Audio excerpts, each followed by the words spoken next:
begin this afternoon with reciting our basic preliminary prayers. Sanje Chedon Sochi Chunang Chanju Badu Dani Chasuchi Dagi Jinzo Jipe Sunam Ji Drola Pinji Sanje Druba Sanje Chedon Sochi Chunang Chanju Badu Dani Chasuchi Dagi Jinzo Jepe Sunamji Rula Pinji Sanje Rubajo Sanje Chudong Sochi Chonam La Chanju Badu Dani Chapsuchi Dagi Jinzo Jepe Sunamji Rula Pinji Sanje Rubajo Paden Save Lama Rinpoche Dagi Chiwa Pema Denshula Kadin Chimbo Gane Jizunde Kusung Tuche Nuru Sadu.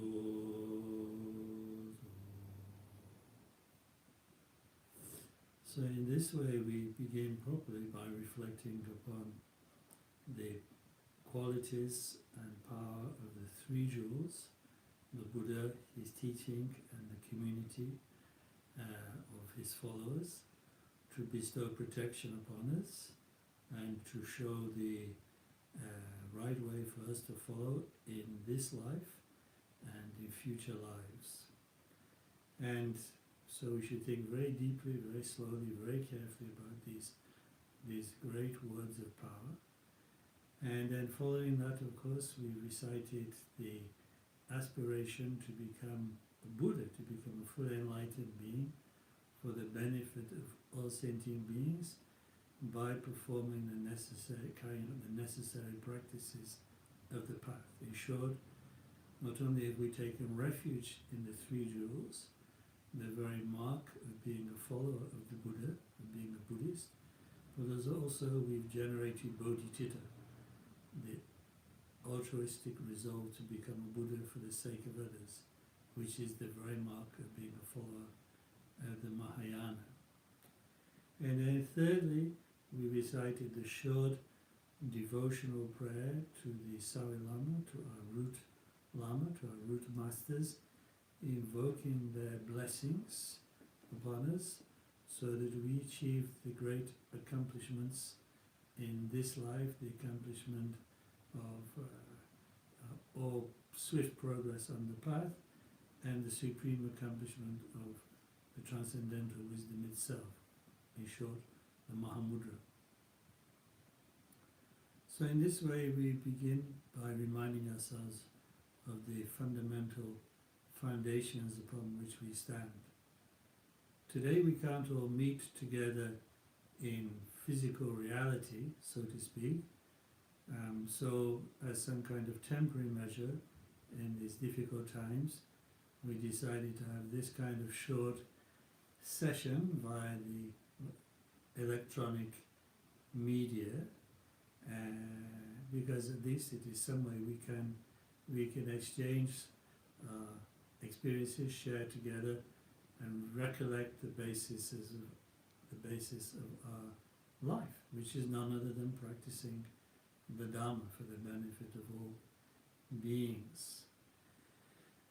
So this time we thought that it might be helpful if people have the opportunity to ask some questions, because I know that many people are troubled by the present situation, they have kind of concerns about that.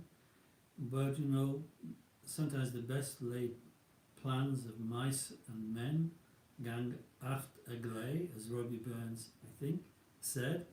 And so when I realized that there were 81 questions that I'd have to answer in this short hour, I thought it was time for a strategic rethink.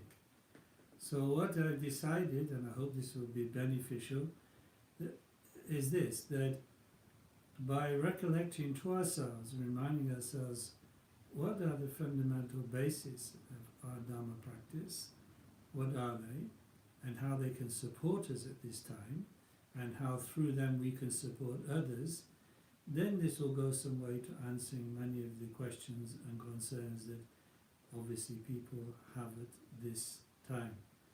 Because actually my real point is that the answer to all these questions is to be found simply in the practice of the Dharma. The Dharma which many of you have received quite extensively. And even those of you who have not yet made a very big study of the Dharma, because time has not yet permitted you to do that, have at least made a sincere and genuine start on the authentic Dharma of the Sakya or Kagyu traditions. So in a way you already have the resources at hand to answer your questions, but maybe it's good to remind ourselves of these resources. You see, in a way, I think that it's like this. Sometimes we come up in life against a rock or a boulder that is so big that we can't rush round it. Normally in life, we're in a hurry. Normally we can easily accomplish things without much obstacle, without many obstacles, without much obstruction, so that we don't even need to pay attention to what's right in front of us.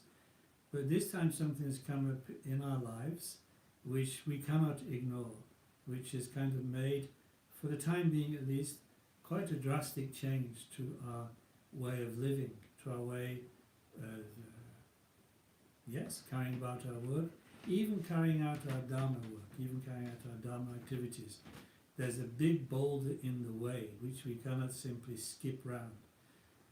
And that's an important thing, because that means we now have to pause and now have to look at the nature of these obstacles and how we can find the strength, the resources to deal with them, such that finally they're not obstacles. So that finally this boulder or this rock in our road becomes something which actually helps us to develop wonderful qualities, the wonderful qualities to which the Dharma points, the qualities of wisdom and compassion. After all, that is the very reason we embarked upon the Dharma, because we thought that it contained such wonderful medicine to cure all the ills that we're subject to in this world. So therefore there's no need for us Buddhists to be shocked or even really to be troubled by present situation, but instead to turn inwards to what the Dharma has pointed to. You see, when I say we shouldn't be shocked, well, let's think about it. What are the fundamental teachings of the Dharma? Well, the fundamental teachings which make the Dharma, which separate it out from all other traditions, are expressed in, as you know, the 4 seals. And the person who takes to heart these 4 seals is really unshockable. They can't be shocked by what difficulties, what comes their way. Why not? Because they're actually just a naked statement about the basic facts of life within samsara, within this cycle of birth and death. There's a fundamental sanity about them. There's no disguise, there's no euphemism, there's no coy kind of hinting at the truth. The truth of the nature of conditioned things is described absolutely there. And you know, somebody who wants to set out to help themselves and help others needs to be somebody who's grounded in reality, not in fantasy, not in the dreams that may be marketed by smooth-talking salesmen or saleswomen, but in fundamental reality. And that is Buddha's great gift to us, that he always leveled with us. He always told us how things really stand. And knowing how things really stand, we can stand, and then we can benefit others. So let's recollect to ourselves those fundamental points expressed in the 4 seals. They are, of course, firstly, that all conditioned phenomena are impermanent. The end of all rising is falling. The end of all meeting is parting. The end of all gathering is dispersal. The end of all rising is falling. So the Lord Buddha has told us that is just the nature of things. Just a couple of months ago, things looked like they were going in one way. Everybody was happy in one sense or another with things. Everything seemed solid and secure. And now, just in a tiny way, things seem to have changed very dramatically. Are we shocked? We shouldn't be, because things come and go, things change, nothing remains the same. Actually, what Lord Buddha is pointing to is that nothing remains the same even for a moment. But we go to sleep, we've fallen asleep, we have this dream that things are permanent, that things continue unchanging and will always be like this. But that's not possible, because whatever manifests, whatever phenomena arise, they're exactly as it says, conditioned. They come about because of the gathering, the temporary gathering of causing conditions, and they manifest. And that manifestation is only momentary. Nothing remains the same more than in the moment of its arising. It's already disintegrating at that very point, because the cause and conditions that gave rise to it themselves have only that momentary force. Because we're sleepy, because we're dull, because we prefer to think in a self-comforting way, we don't notice that change that is written into everything. That's there, as I often say, written in the fabric of our lives. But it is there, and there's no avoiding it. It's there in the outer world, the environment, the worlds, the planets. It's there in the inner world, the world of our experience as sentient beings. Nothing remains the same. Year follows year, month follows month, day follows day, hour follows hour, second follows second. It's rushing on in that way. And we need to relax with that. Actually, whether we relax with it or not, in a way, doesn't matter, because it's the truth. We can either relax with it or we cannot. If we don't relax with it, we cause ourselves much agitation, disappointment, frustration and fear. If we relax with it, we lose nothing, because it's what was true for always and will always be true of conditioned phenomena. It's the truth, finally, that's there in the certainty of our death. The certainty of our death. Just as surely as we came into this world, we will depart from it. And we never stand still between those two moments. We're always changing, always, in a way, growing and decaying simultaneously. And so we can relax with that. We can accept it. We don't accept it, as I say, then we cause ourselves tremendous emotional grief. And we act in the world in many mistaken ways. But accepting it, then we come alive to this precious present moment. Even the present seeming difficulties, which are nothing for us compared to difficulties of people in terribly stress in different parts of the world, even in the tiny discomfort of maybe boredom or something like that, there's so much that is going on moment to moment, so much to attend to, so much magic in the momentary experience if we just open up to it. And that is the way we must approach this. Not being shocked, not being disappointed that things have changed. Of course things have changed, things are always changing. And then the second point, the second seal is this: all contaminated phenomena are suffering. We've been sold some kind of fantasy that everything is perfect, everything is fine, we can have whatever we want, things can always be arranged for our comfort, our maximum pleasure. But it is not true. The more we pursue the selfish and self-centered aims, the more contaminated, in other words, our mind is, our emotions are, with self-centeredness, the more we lock ourselves into suffering. And so that's again, just like impermanence, an inescapable fact, an inescapable rule.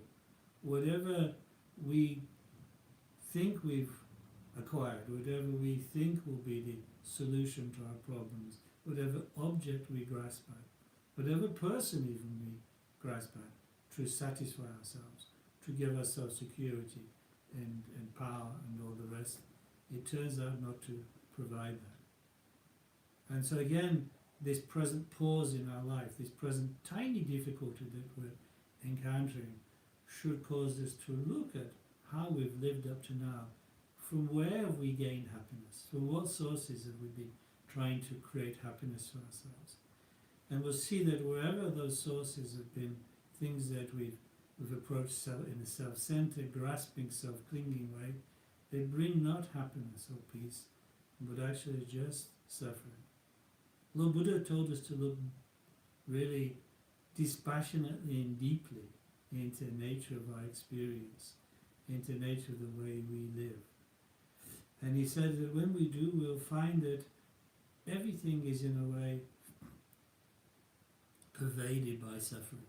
Where there is self-centeredness, there is suffering. From top to bottom of samsara, from the successful realms seemingly of the gods to the miserable realms of the beings trapped in their hatreds and avarice and so on of the lower realms, there is suffering.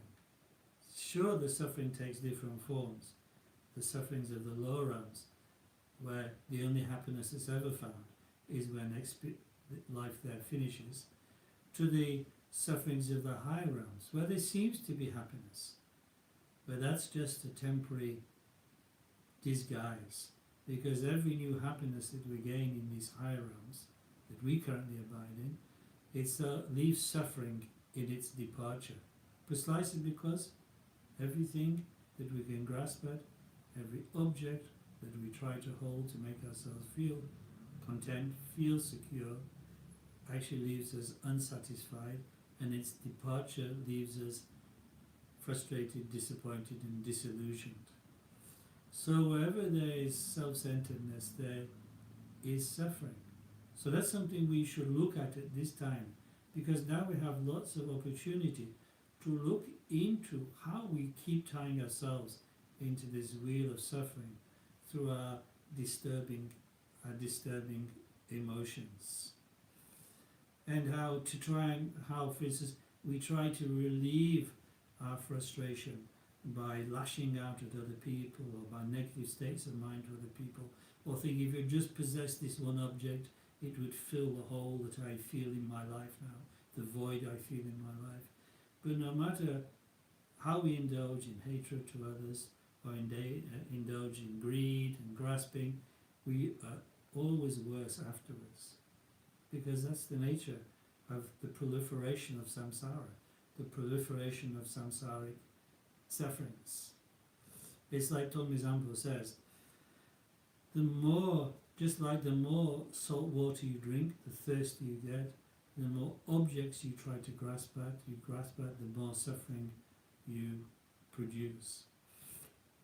So we've got to take this long, cool look now at how suffering arises in us through our self-centeredness. That is the point of the second seal, that all contaminated phenomena are suffering. And then the third seal, in a way the most fundamental point of all, that is that all phenomena are selfless, are empty. You see, we've been again, as part of our dream, we've been seeing this world all wrong. We've been seeing it from a mistaken perspective, as if there is some central being here, some kind of godlike being, the self, myself, me, I, and mine. And we see everything through this perspective, but it's entirely fictitious. We count up our pleasures, we count up our sufferings, we take us this this self so seriously, and as I've just explained, tie ourselves to a wheel of suffering by taking it so seriously. But if we stop and ask, who is this? What is that? Who is that that is suffering? Who is that that is anxious? Who is that that is so worried? Where is it? Where is that entity? Where is that self? I cannot actually find it. I've been believing in something with such emotional intensity, such emotional strength, so long, actually from time out of mind, from beginningless time, as we say in the Dharma. But it doesn't make it any more true. It was a fiction yesterday, and it's a fiction today. I should look at where I think this self is. And when I do, when I look at my body, when I look at my emotions, when I look at my thoughts, when I look at the flickering consciousness itself that chases one object after another, I don't find anything which I can put my money on and say, this is a real self, independent, permanent, singular. The attributes I imagine I have, I really don't find them. I cannot find this entity with these attributes. Instead, I see just continual process, continual arising and passing of states, of experiences. I don't see any abiding entity that holds, that possesses these things. I imagine there is such a thing, and therefore I have an emotional attachment to such a thing, but it doesn't make it any more real than any other fantasy to which one might have emotional attachment. Yet it's ruining my world. It's ruining my way of experiencing the world.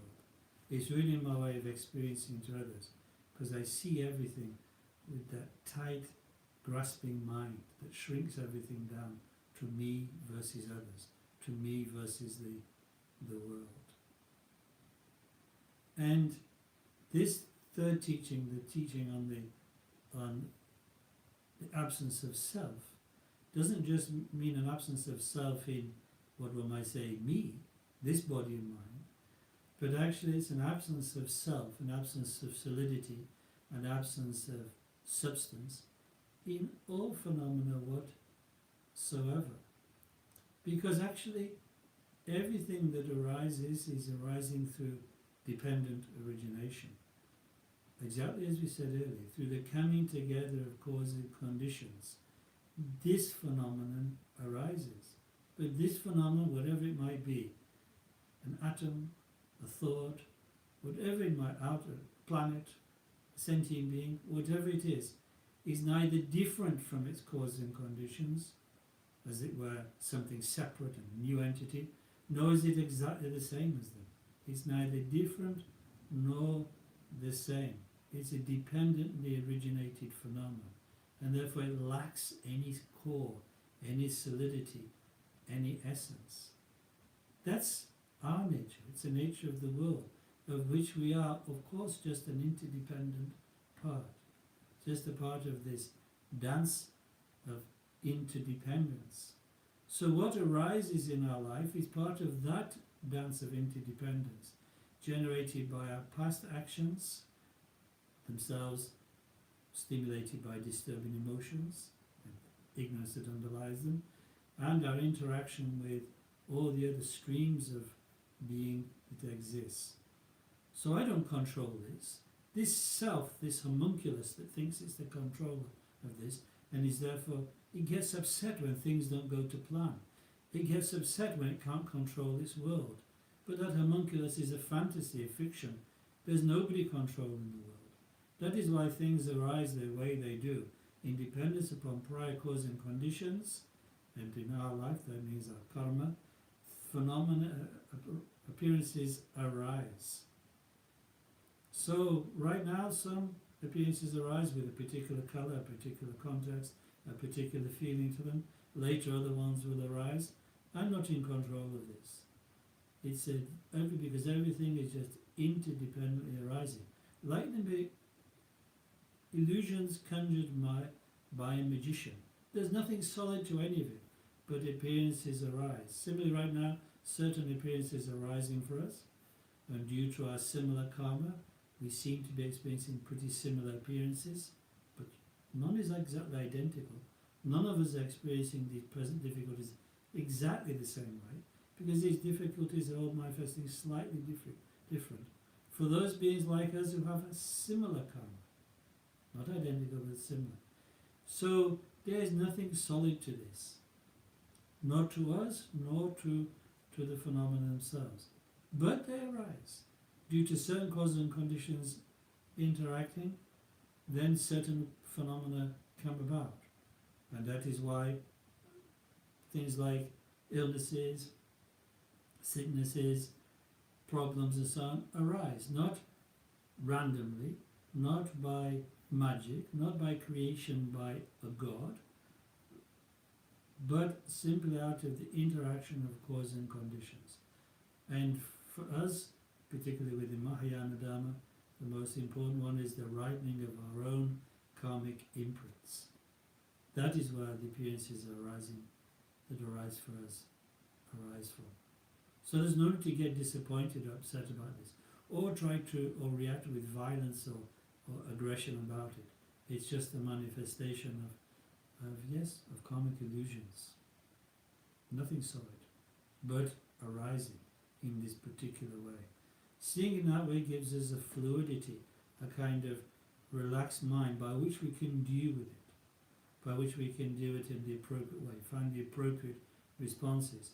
Because we take it seriously in the sense that it's a particular type of appearance that arises, and so we respond to it in a way that's geared to that particular appearance, but we don't invest it with a solidity that it doesn't have. Because if we do that, then we react to it with disturbed emotions, aggression, or something like that, which gives it more power over us.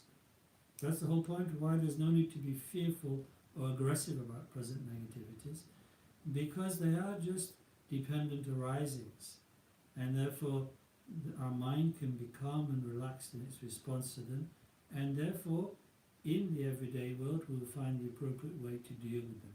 Whereas if we react to them thinking they're something solid and substantial, we become hypnotized by fear or aggression. And then the fourth seal Lord Buddha taught us is that nirvana alone is peace, or nirvana alone is bliss. We've been looking in all the wrong places. That is the tragic, but also in a way kind of funny point. We've been looking in all the wrong places. Actually, peace, bliss, is here and present to us if we would just look within the true nature of the mind itself. Right now, our mind has been agitated since beginningless time by all those kind of disturbing emotions that I talked about, and the karmic results that arise from those disturbing emotions, which further distort and shape our perception. But underneath, the mind itself has remained as it always has been, fundamentally pure, because it never came into being as any kind of product, any kind of entity. It is, in that sense, unconditioned, and in that sense, therefore, it is unceasing. The fundamental empty nature of our mind is its fundamental purity. And that is why nirvana is both available, possible, and it is the great peace. It's available and possible because actually it is the true nature. It is the fundamental state. Samsara and all our neurosis that we manifest in samsara is the unreal, is based upon mistaken perceptions. Nirvana is the real state that has always been our real state. Because what else is there? The rest is just dependently arising empty phenomena. Nirvana never came into being. It was not born. Nobody manufactured it. It is the natural state that is there to be realized when we give up chasing after all are fantasies. By understanding all conditioned phenomena impermanent, that all contaminated phenomena are suffering, that all phenomena, all conditioned phenomena are empty, then we can relax in the natural ground itself, the natural basis of mind, what we call sometimes the all base, the causal tantra itself.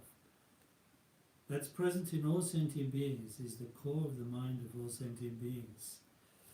And all the disturbing emotions, all the ego clinging, never made it impure. So it's available for all of us. Buddha awoke to this. He, as it were, woke from the hypnotic spell of samsara and showed to us the way we can do so. So we have the most wonderful basis, that is to say, we have that which is beyond birth and death. It's there now, available. It is the core, the true nature of our mind. Sometimes it takes a rock in the road to make you pause and to look and to see what you already have and what is already there. And so this is the case for all of us. It's why we're Buddhists, actually, because we know that this is the true nature, this really exists, and we can find it. Because actually we're living in it even now, though we don't realize it. And that is why all sentient beings will finally arrive at this place, because in a way they never really departed from it. Yes, things come and things go in this world, moments of happiness, moments of suffering, rise and fall, empires come, empires go. Of course, all that happens, just like in the sky.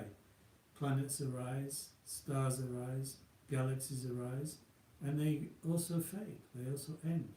But the sky itself is unchanging. So it is with the natural state, which we can call the Buddha nature, as I described it, the all-base, the causal tantra. That will never change, that will never fade.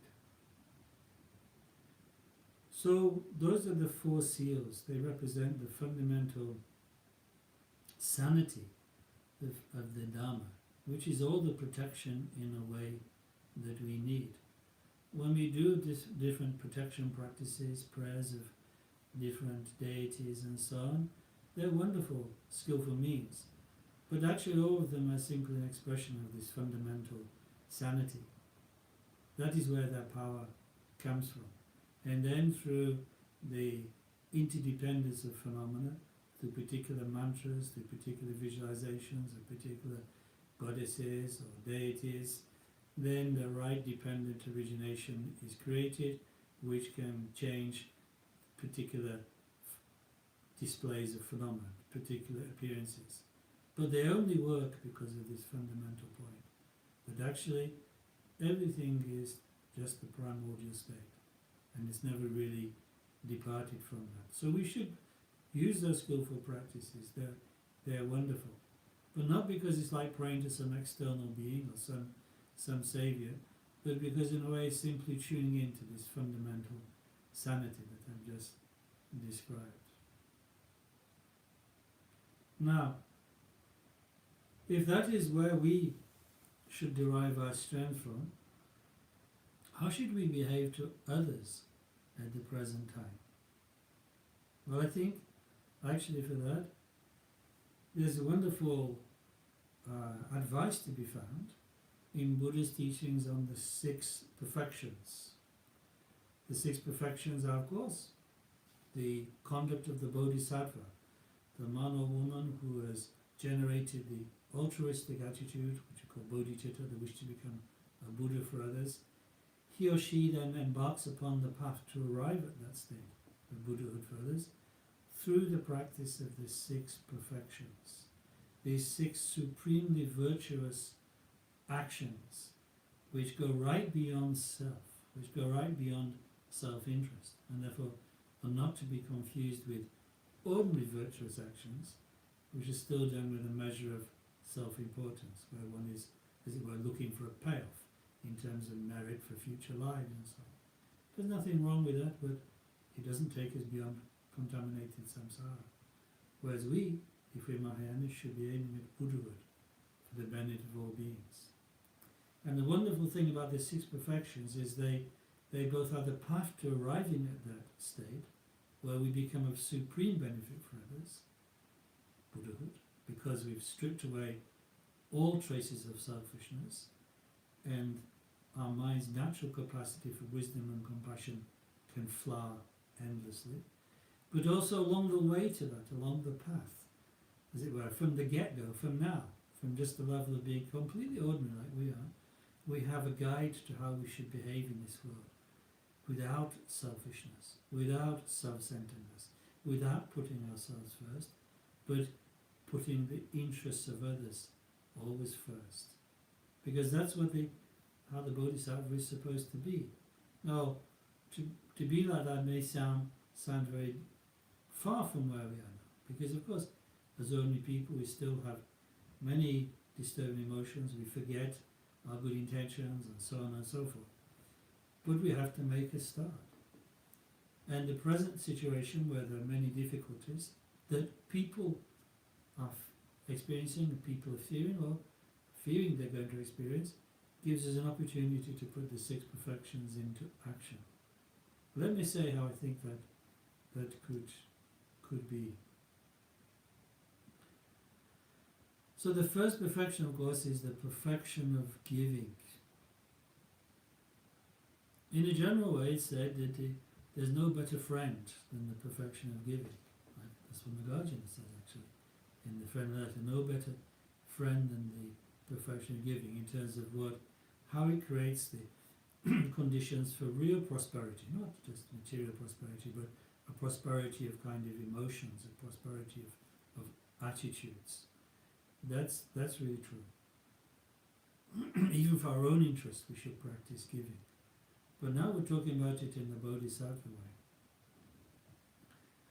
And it's said, therefore, in the teachings on the perfection of giving, that we can see it having 3 or 4 different aspects. And all of them, there may be an opportunity for us to practice in present difficulties. So, for instance, the first practice of giving, the first object, the first domain of the perfection of giving, is giving material things. We can give material things to those. We can feed those who need to be fed. We can use material resources to give. Even, for instance, in a way, rejoicing in the contributions we make through social system and so on, we should rejoice in that, because that will be helping other people. And if we rejoice in it, we're practicing the perfection of giving by that means, by thinking that is good that I'm able to give some payment here, I'm able to make a contribution through the system, the social system, to the benefit of others, medical help, food help, and so on and so forth. That is a perfection of giving through material means. But also we practice giving in other ways. We practice giving love and fearlessness. Sometimes these are put together, sometimes they're separated. But we have that opportunity now to do so. When we meet those who are worried, those who are anxious, we should go out of our way. I don't mean invade their space, of course. But we should go out of our way to think about, take seriously the fears and anxiety they're having, even though we ultimately know no fears of any ground to them.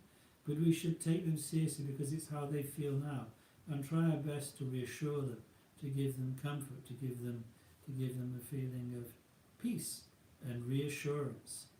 We should go, as they say, to use the cliche, we should go the extra mile to do that at the moment, reaching out to those who are distressed. Even if it's only in a very casual encounter, observing all the niceties of social distance, we should be like this. We should be spreading comfort and reassurance and positivity. And that way we're practicing the giving of fearlessness to other people at this time. I don't mean, of course, you should paint an unrealistically rosy picture of things. That will just deceive people.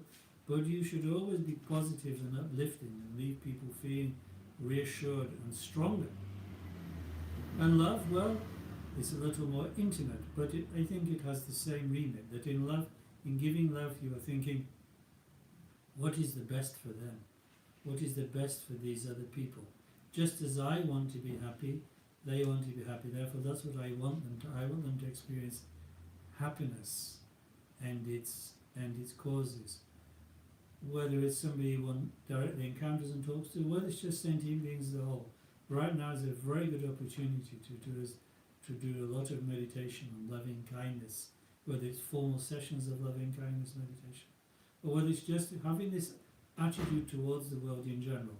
May beings experience happiness and the cause of happiness, which of course then gives rise to compassion. May beings be free from suffering and the cause of suffering. Right now, these two meditations should be very much in our mind towards other beings. And then finally, the final object of giving is of course none other than the Dharma itself. One might say, but I'm cut off. I don't see many people. I can't even practice together with my Dharma brothers and sisters. Well, of course, now thanks to the magic of things like Zoom and so on, you can in a way. Yes, it's not the same, but still it's good to do that. But even when you're just doing your own practice, in enunciating the words of the Buddha that we find in our teachings, we are giving the Dharma. What do you say, nobody hears it? Of course, in a way, the world hears it. So even if you're not a great master, even if you're not a great teacher, you are practicing the giving of the Dharma whenever you repeat the words of the Buddha's teaching. Even if it's only invisible spirits who hear it, you've given them the Dharma. So you can practice the giving of the Dharma. And now is a great time to do this, particularly as there's some kind of trouble in the mind, trouble in the air, fear in the world. You're helping to pacify it by reciting the words of the Buddha. That is the practice of giving. And then the practice of moral discipline. The essence of moral discipline is, how do we behave for others? How are we for others? Right now is a fantastic opportunity to practice this. And the beginnings of this practice of the perfection of morality is restraining ourselves from self-centeredness in order to create a space in which we can flourish spiritually and others can do so. Restraint from harming others. So that's so much we can say about that, isn't it, in the present circumstance. But we should think very deeply about how our behaviour is impacting on others and whether it's creating the right space for people to prosper, to be well and to grow or not. And that means I think that I should say that this also extends to our conduct through all kinds of invisible electronic media and so on and so forth. There we should not be indulging hatred or aggression. There are many people worried, many people are anxious, but there we should be a voice for kindness and a voice for moral uprightness, actually. So please leave aside grievances and aggression and finger pointing and all the rest of it, and please speak with gentle restraint at the present time. It will create a much more positive and healing climate in which good work can be done. So I think this is a very important aspect of the perfection of moral discipline, because for us as Mahayanists, as I said, the crucial thing is, how is my behavior for others? And if we're serious about our Bodhisattva vow, what we want is that all other beings have the possibility to develop the qualities of love, wisdom, compassion, and finally Buddhahood. So are our actions showing them that? Are they giving them the space for that? Are they encouraging that? Or are they spreading negativity? Are they spreading the disturbing emotions? So that is the importance of moral behavior. It's not just about restraint, it's about seizing every opportunity to do good, to accumulate merit, accumulate virtue, and finally it's about directly achieving the benefit of others. Now you may say, oh, but I'm isolated. 23 hours a day, I can't do much for others. Sure you can. You, in changing yourself by developing yourself this attitude of great compassion and privileging others above yourself, you are creating in yourself the right conditions to fully benefit others in your life. Just like somebody who goes into retreat. They're not turning their back on the world by being in retreat. They're developing the real strong qualities by which they can become like the best doctor of all for sentient beings. So it is now. So that's how we should practice the perfection of modus if we have a chance to do that. And then the practice of the patience. Well, I began today by talking about how it's like somehow there's a big boulder in our road. Normally we're so busy, we've got so many plans, so many schemes, so many dreams, so many things we must do, and then something standing in the way. What is it? A red light is not allowing us to go any further. But that red light's not changing for a while. Oh no, I'm really frustrated now, I'm really angry, I must get rid of it. Who's to blame for that? I want to see them, I want to have them seen to. I'm going to smash that boulder, I'm going to get rid of it.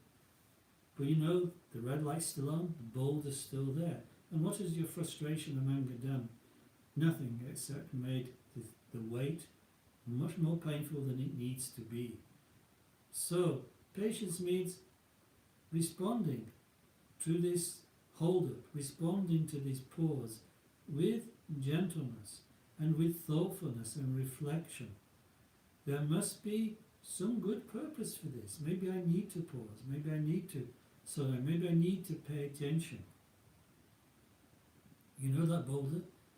Actually, he's a bit of a friend because he's given me this opportunity to regroup, to relax, to look within, to find a way in which I can bear being in this traffic jam for a little longer than I ever thought.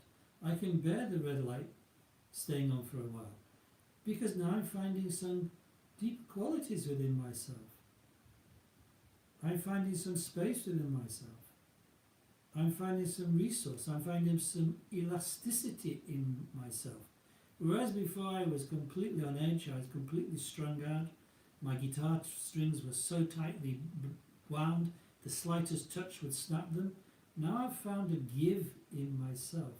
And that means that when some difficulties arise in my life, like the present boulder, I have the capacity to deal with it without being destroyed by it. I've got some stability. Does that mean I pretend the boulder is not a boulder? No, it's a boulder. It's a rock. It's hard. So we pay respect to it for what it is, but we develop our inner qualities of patience in response to it. And that way, that boulder becomes a teacher, a very profound teacher for us, as the present time is. Actually, if we really look at it. You know, many people say, oh, I wish I could stop rushing around. I really need some peace in my life. I must stop chasing this, that and the other. Here you are. It's here now. All that time you've been rushing too hard, you didn't have a chance to read the Bodhisattva Charvatara, the jewel ornament. Well, you know, those of you not working in the health service at least, and a few other important places like that, you do have the time for that now.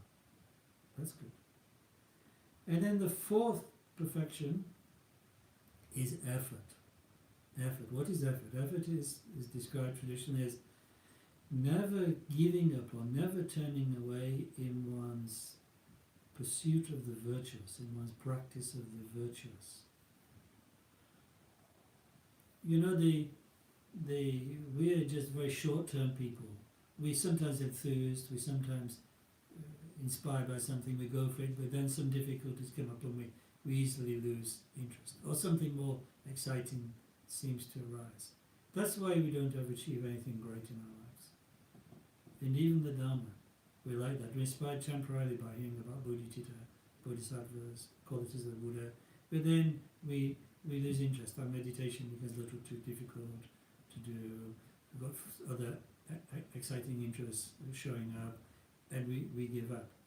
No meal's ever cooked that way. Nothing good is ever achieved in that way. We need persistence, and that is the gentle persistence is the meaning of effort. And again, it's perfect in the present situation. You see, what's not the perfection of effort is when you know, well, I'll just do this for a week and then it will be all right. How long did you say to enlightenment? 3 days? I can do that. How long did you say to enlightenment? 2 years? I can do that. How long did you say to enlightenment? A year? A life? I can do that. No. You don't know how long. But you apply yourself.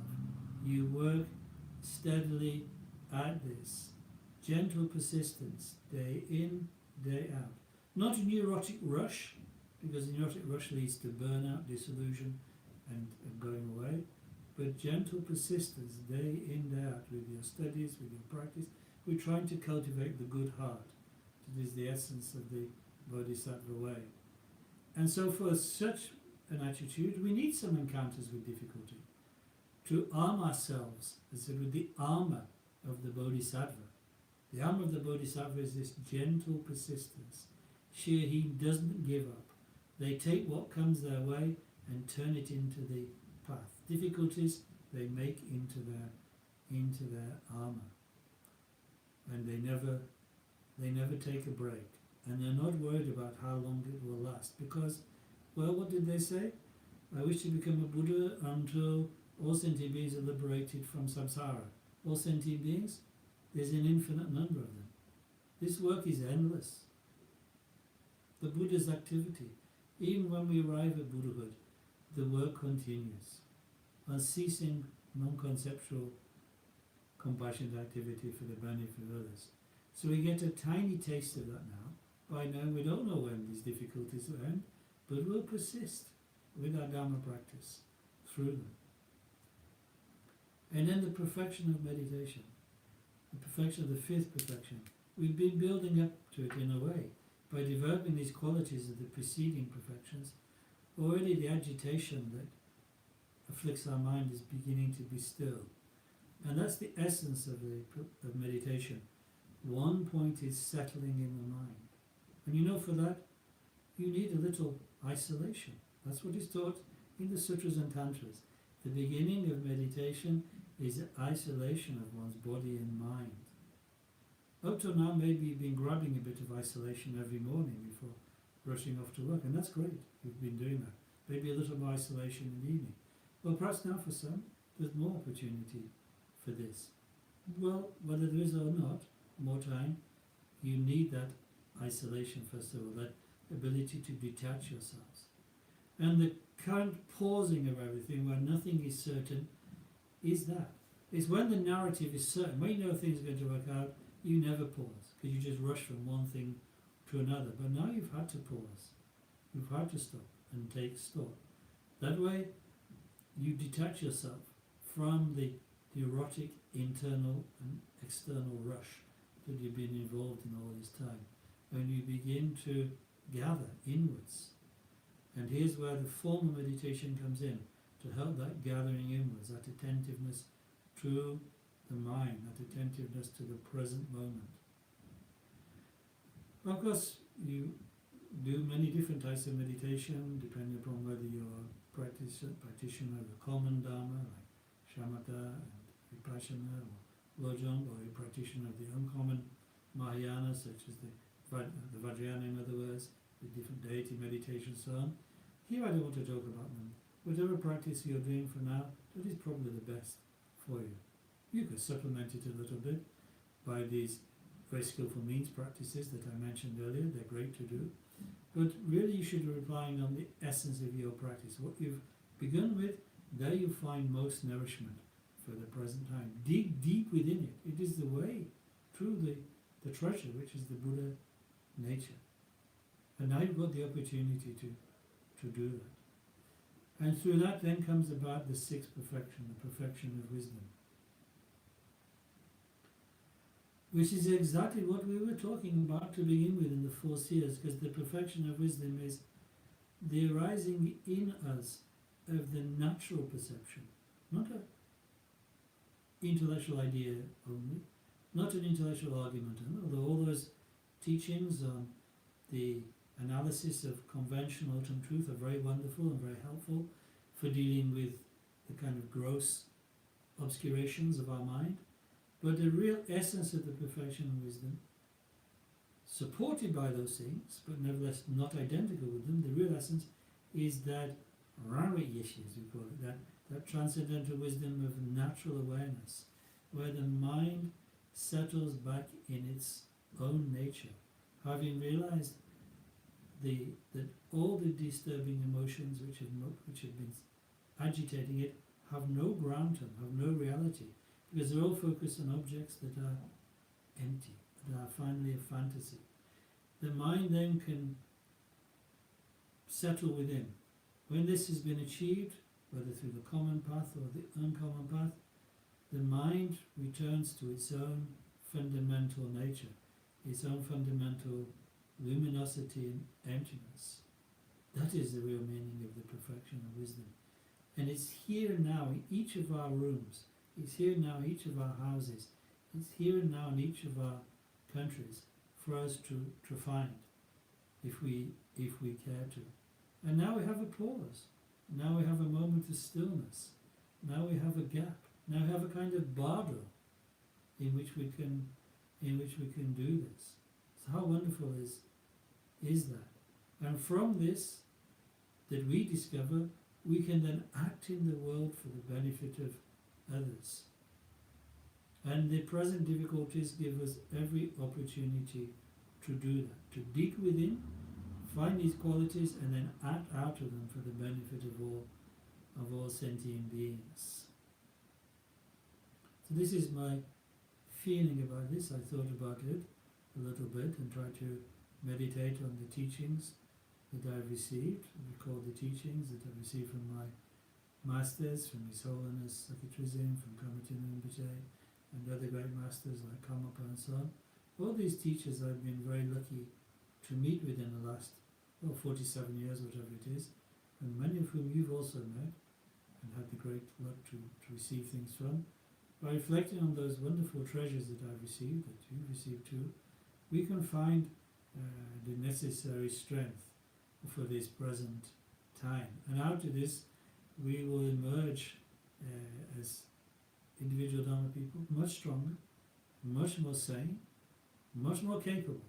And our Dharma community also will be much more capable, much more strong in emerging out of this. We shouldn't ask right now today, when will it end? We just don't know. But we should be relaxed about that. And confident also that as the outcome of our prayers, for the prospering of the Dhamma, for the welfare of all sentient beings, then what can be realized through prayers will be realized. Sometimes people say, can all things that are asked for in prayers be realized?